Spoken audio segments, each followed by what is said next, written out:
Myths in Disability Management and Return to Work. Welcome to the Return to Work Mindshift Podcast with Yura Savage. Welcome back to the Return to Work Mindshift Podcast. I'm your host, Yura Savage, a disability management advisor, Return to Work Health and Wellness. Today, we're diving into a topic that affects every employer, every HR professional, and every worker navigating an injury or illness. The biggest myth in disability management and return to work, and the truth behind them. These myths cost organizations time, money, and trust. They delay recovery, create conflict, and lead to unnecessary lost time. So let's clear the fog. Myth 1.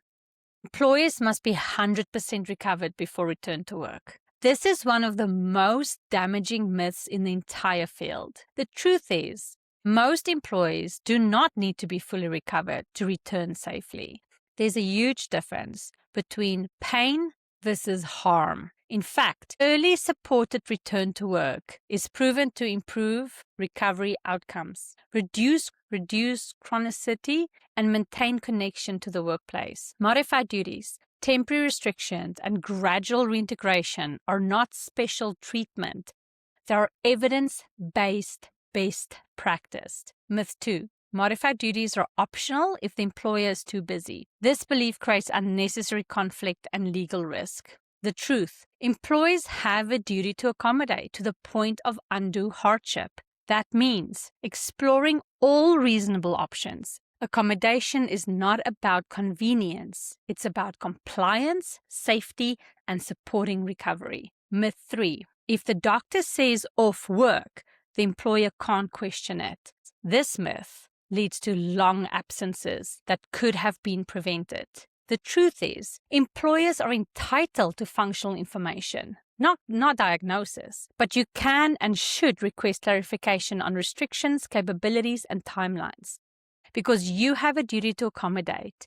And if you're able to accommodate the employee's restrictions and limitations, it's a go. A note that simply says off work is not enough to guide safe planning. Functional abilities forms exist for a reason. And that is why you need a very good relationship with your occupational therapist near your business. So they can understand your business. They understand the physical demands of each job and therefore able to recommend modified duties if possible. Myth 4. Work causes harm, so rest is always better. This one sounds intuitive, but it's outdated. The truth is, prolonged rest often delays recovery. Movement, routine, and social connection are therapeutic. For many conditions, musculoskeletal injuries, mental health concerns, chronic pain, staying active within safe limits is part of the treatment plan. Continue with a routine while returning to work safely. Work when modified appropriately. It's medicine. Myth 5. Mental health conditions can't be accommodated.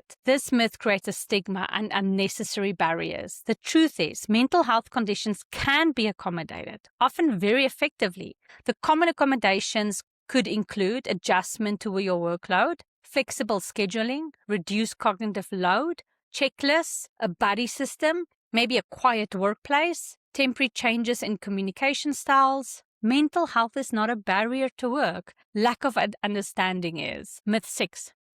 Employees misuse modified duties. This myth is rooted in mistrust, not evidence. The truth is, most employees want to recover and return to their normal duties. Problems do arise when duties are unclear, when supervisors aren't trained, restrictions aren't communicated, workloads don't match capabilities. However, clear structure prevents misuse, not suspicion. Myth 7. Return to work is an HR problem.